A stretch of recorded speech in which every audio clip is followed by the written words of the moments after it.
এমনকি ইউটিউবে আমি অনেক দেখেছি সিজেকে জড়িয়েও অনেক বাজে বাজে কথা বলা হয়েছে। এটা আমাদের লজ্জা।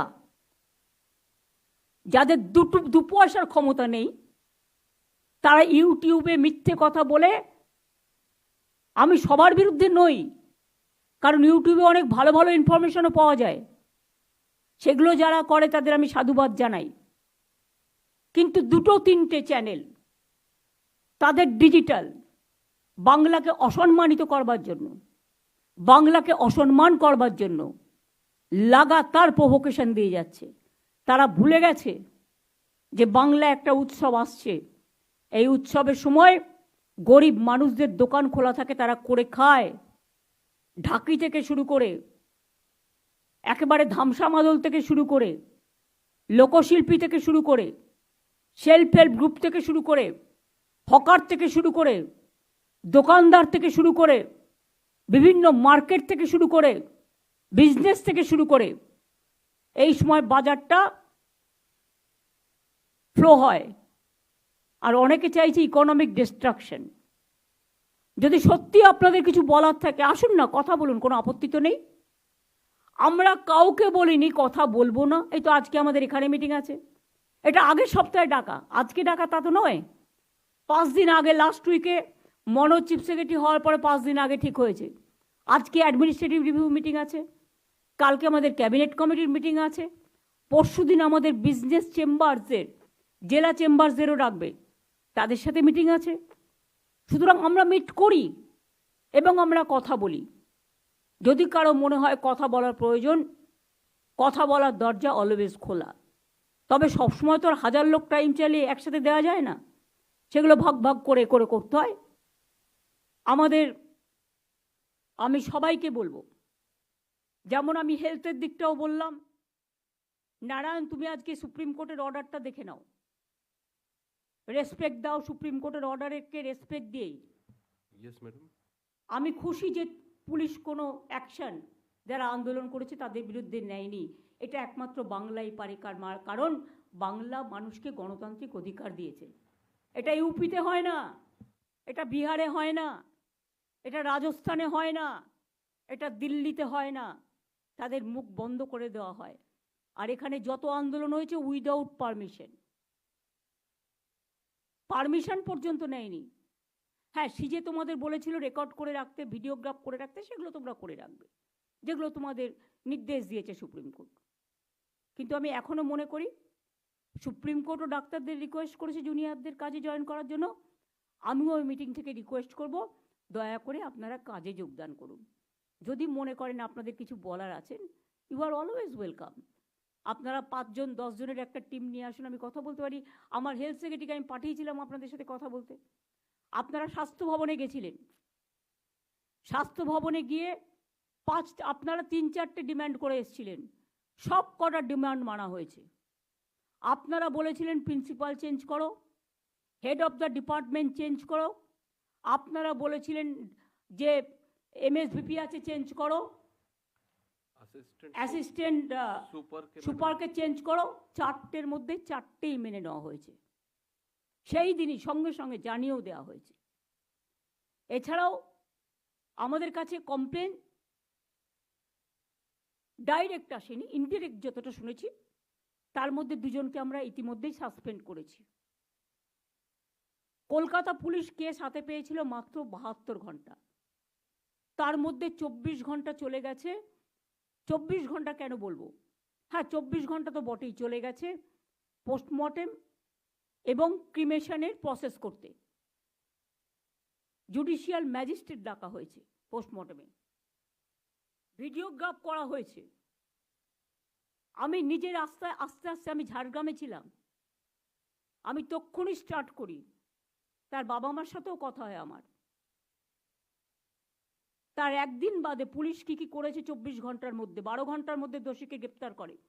ওইটুকু সময়ের মধ্যে যতটুকু ইনভেস্টিগেশন করার সুযোগ পেয়েছে। এবং আমি যতটুকু জানি সিপি নিজে,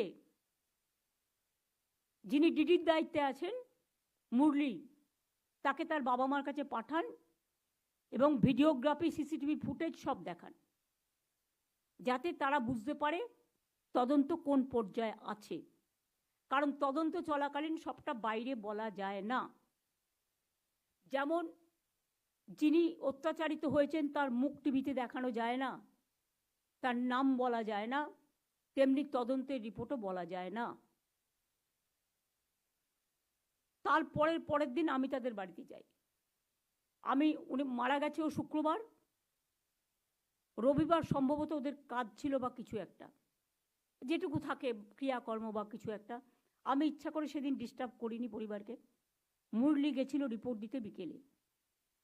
সোমবার দিন সম্ভবত আমি তাদের বাড়িতে গিয়েছিলাম, মোস্ট প্রবলি সোমবার, মঙ্গলবারও হতে পারে, বাট আমার মনে হচ্ছে সোমবার। সোমবার দিন গিয়ে আমি ডিটেলস তাদের জানাই, বাবা মাকে, সাথে আমার সিপিকেও নিয়ে যাই, এবং আমি তাদের কি কি অভিযোগ আছে সবটা সিপিকে রেকর্ড করতে বলি। আর অনেকে বলে বেড়াচ্ছে না আমি টাকার কথা বলেছি, আমি মোটেই বলিনি। আমাকে প্রমাণ দেখাক কোথাও আমি টাকার কথা বলেছি, মেনশন করেছি। মিথ্যে কথা, কুৎসা, অপপ্রচার, চক্রান্ত। সেদিনের ভিডিওগ্রাফ প্রত্যেকে আমি নিচে নামার পরে প্রেস করেছিলেন, প্রেস কনফারেন্সে প্রেসের সাংবাদিকরা ছিলেন, আমার সাথে সিপি ছিল, এবং আমার পরে আবার তার বাবা মাকেও আপনারা জিজ্ঞেস করেছিলেন, সে রেকর্ডও আমাদের কাছে আছে। আমি কি বলেছিলাম তার আগে আপনাদের মনে রাখতে হবে, আমি যেদিন যাই তার আগের দিন রেসিডেন্সিয়াল ডক্টর ফোরাম একটা অফিসিয়াল স্টেটমেন্ট করেছিল। তার 3 নম্বর পয়েন্টে লেখা ছিল adequate compensation to the victims family. আমি চিঠিটা আপনাদের পড়েও শোনাতে পারি, ভাববেন না আমি এমনি কথা বলি। মনোজ, তোমাকে আমি চিঠিটা ফরওয়ার্ড করেছি, তুমি এটা পড়ে শোনাও তো। কি লিখেছিল রেসিডেন্সিয়াল ডক্টরসদের, কি ডিমান্ড ছিল আমি যেদিন যাই তার আগের দিন? ম্যাডাম, এটা 11 তারিখের চিঠি আছে রেজিডেন্ট ডক্টরস অ্যাসোসিয়েশন তরফ থেকে, অফিসিয়াল স্টেটমেন্ট। এখানে ডিমান্ডস বাদ দিয়ে প্রথম ডিমান্ড হচ্ছে immediate judicial inquiry of the case and arrest of the culprits with proper evidence and capital punishment for the culprits. The relevant evidences, including CCTV footage and post-mortem reports, should be shared with the committee representatives of protesting resident doctors. Second demand chilo written apology and resignation of higher authorities, principal MSVP, Uday Madhyanik, chest medicine HOD, and on-duty ACP of Arjikar Medical College Police Outpost within 12 hours. Third demand chilo immediate announcement of adequate compensation for the family of the victim. Fourth demand, এটা রেখে দাও। এই জন্য আপনাদের শোনালাম যে ওরাই একটা ডিমান্ড করেছিল। তাছাড়াও গভর্নমেন্টের একটা, সুপ্রিম কোর্টেরই নির্দেশ আছে যে এই ধরনের ভিকটিমসদের একটা হেল্প করার, কিন্তু তাও আমি বলিনি। আমি বাবা মাকে যেটা বলেছিলাম অন রেকর্ড, যেটা আমি বাইরেও বলেছিলাম, যে দেখুন মৃত্যুর বিকল্প টাকা হয় না। আপনারা খুবই মর্মাহত, আমরাও মর্মাহত, কিন্তু যদি কোনোদিন মনে করেন আপনার মেয়ের স্মারক মেমারির জন্য কোনো ভালো কাজ করবেন, আমাকে বলবেন, আমাদের গভর্নমেন্ট আপনার পাশে আছে, নাথিং এলস। আমি জানি কোনটা কখন বলতে হয়, এবং একই কথা আমি কিন্তু অফিসিয়ালি প্রেসকেও বলেছিলাম। তা সত্ত্বেও যারা কুৎসা করে বেড়াচ্ছেন, আই এম সরি, তারা কি চায়? বিচার চায়, না বিচারের নামে কেসটাকে ঝুলিয়ে দিতে চায়? কি চায়? আমাদের পুলিশ তো 1 বছরের মধ্যে মাটিগাড়ায় একটা কেসে ক্যাপিটাল পানিশমেন্ট করেছে। আমরা কামদুনিটাও ক্যাপিটাল পানিশমেন্ট করেছিলাম, কিন্তু এখানে কোর্ট বড় ব্যাপার পালন করেন। হাইকোর্ট কিন্তু তাদের দুজনকে বাদ দিয়ে লাইফ সেন্টেন্স করে দিয়েছিল। এখন আবার লাইফ সেন্টেন্স হলে আবার কোর্ট থেকেই রেকমেন্ডেশন আসে তাদের ছেড়ে দেওয়ার জন্য। আজকে আমার কাছে একটি কেস এসেছিল, আমি বলছি এখন আমি করতে পারবো না। তার কারণ হচ্ছে আমরা অলরেডি পাস করেছি যে এই ধরনের কেস আমি করতে পারবো না। আমরাও বন্দি মুক্তি চাই, আমরা 700-1500 ওপর লোককে মুক্তি দিয়েছি, কিন্তু there is a limit for case to case basis. কখনো আপনি বলবেন করা যাবে না, কখনো বলবেন করা যাবে, কোনটা মানব? আজকে পুলিশের পারমিশন নেওয়া হচ্ছে না, দুর্ভাগ্যবশত কেউ কেউ ওপরতলা থেকে পারমিশন করে দিচ্ছে। বিচারের বাণী নীরবে নিভৃতে কাঁদছে। কেন? পুলিশ দেখবে না ল অ্যান্ড অর্ডার প্রবলেম হতে পারে? ভাগ্যিস সে কদিন পুলিশ সামলেছে, শান্তিপূর্ণ মার খেয়েছে, নিজেদের রক্ত দিয়েছে, কিন্তু তবুও কারো রক্ত নেয়নি। আমি এটা ওদের অ্যাপ্রিসিয়েট করি।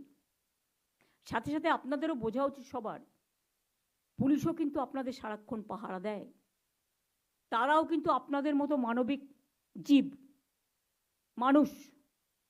তারাও কিন্তু মানবিক মানুষ, তাদেরও সংসার আছে, তাদের পরিবার আছে। যাকে পাচ্ছেন তাকে নিয়ে যা ইচ্ছে তাই বলে যাচ্ছেন কেউ কেউ। একবারও ভাববেন না, আপনার পরিবারকে তুলে যদি কেউ এই কথা বলে তাহলে আপনার কি হবে, আপনার মানসিকতা কি হবে?